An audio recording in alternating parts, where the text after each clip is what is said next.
Obviously నాకు చాలా బాధ అనిపించింది అప్పుడు. I felt very emotional actually. So అది జరగక ముందు కూడా బిగ్ బాస్లో ఆల్రెడీ జరిగినాయి ఇట్లాంటివి.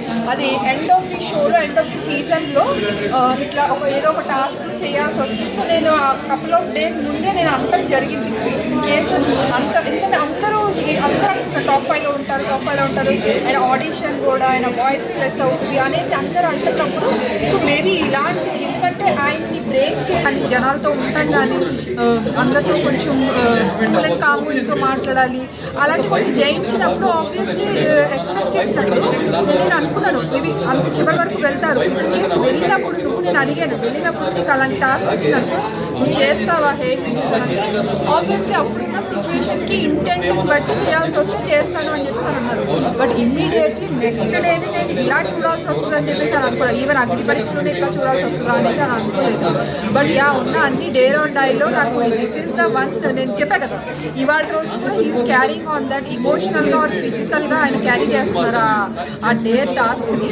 సో సో సంజన గారు స్టేజ్ పైన ఈ ఆయనతో ఉండలేకపోతున్నాం సార్, లోపల హౌస్లో ఆయన పంపించేయండి, అలాంటి మనిషితో ఉండలేమని చెప్పేసి స్టేజ్ మీద ఒక చెప్పారు నాగార్జున గారు ముందర. మీరు ఒక భార్యగా చెప్పండి ఆయన ఎలా ఉంటారు, ఆయన క్యారెక్టర్ ఎలా ఉంటుంది?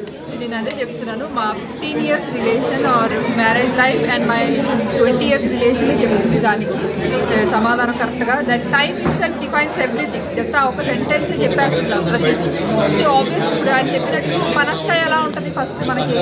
ఇవాళ రేపు మనం అందరం ఏంటంటే స్విగ్గీ లాగా అది క్విక్గా వచ్చేయాలి ఏదైనా.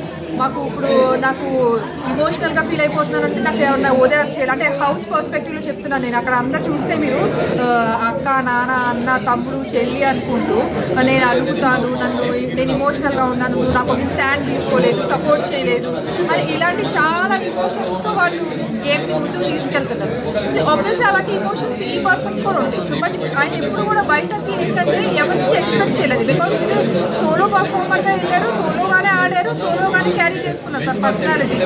సో ఆబ్వియస్లీ నేను అదే అంటాను. సో అది చాలా అంటే ఓర్పు, పేషెన్స్ అండ్ ఓర్పు ఉండాలి ఫస్ట్ దానికి. సో చాలామంది హరిత గారి విషయంలో కామెంట్స్ పెడతా ఉంటారు, ఈయనతో ఎలా ఉంటున్నారు, ఈ మనిషితో స్ట్రైట్ ఫార్వర్డ్, ఈయన ఇంట్లో కూడా ఎలాగ ఎగుతున్నారని చాలామంది కామెంట్స్ చేస్తాను. అసలు ఆయన క్యారెక్టర్ ఎలా ఉంటుందండి ఇంట్లో, ఆయన ఎలాంటి మనిషి?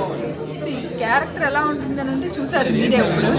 సో ఇక్కడ ఎలా ఉంటుందో అక్కడ కూడా అలాగే ఉంటుంది. అదే చెప్తాను కదా, అది అందరికీ రాదు యాక్చువల్లీ. అది క్యారీ చేయాలంటే అది వాళ్ళకు కూడా అంత ఈజీ కాదు. బట్ కష్టమైనా సరే దాన్ని క్యారీ చేస్తున్నారని అంటే రైట్ ఆర్ రాంగ్ అనేది రెండే ఉంటుంది. సో రైట్కే స్టిక్ అవ్వాలి. అట్లీస్ట్ రైట్ చేయలేకపోయినా కూడా రైట్కి మనం స్టిక్ ఆన్ అయ్యి ఉండాలి అని ఫీల్ అవుతున్నారు మనిషి అని దానికోసం ప్రయత్నిస్తున్నప్పుడు సో ఆబ్వియస్లీ అది చాలా కమెండబుల్ థింగ్ అనేసి అనుకోవాలి. సో హరిత గారు అలాంటి జెన్యూన్ పర్సన్, స్ట్రేట్గా మాట్లాడే పర్సనే బయటకు వచ్చేసారు. ఇప్పుడు లోపల ఉన్న కంటెస్టెంట్లో టాప్ 5 అంటే ఎవరు అనుకుంటున్నారు మేడం?